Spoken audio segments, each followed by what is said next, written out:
In this video, I'm going to show you how to fix Vrbo app not working. First, to resolve this issue, we will first head over to our device settings. From here, scroll down and tap on General. Once you're in the General Settings tab, look for iPhone Storage option and tap on it. Over here, you can either search for the app or you can scroll down and look for it. Then tap on the app. On the next screen, you need to tap on the Offload app option. A confirmation pop-up will come up. Now tap on the Offload app option here. It'll take a bit for processing, and then a reinstall button will show up.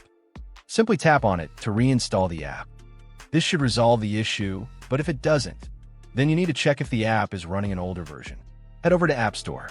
From here, double tap on this search icon in the bottom right corner, and then search for the app. Once the app comes up in the search result, and if you see this update button right next to the app, simply tap on it to make sure you're running the latest version of the app.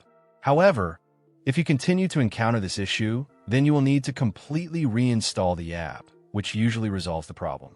Head over to this screen the way we did before. And over here, tap on the Delete App option here to uninstall the app from your device.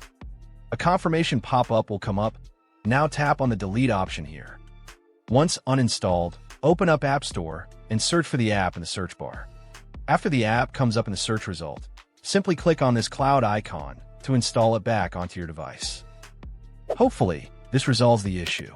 If it does, consider sending a super thanks to support our channel.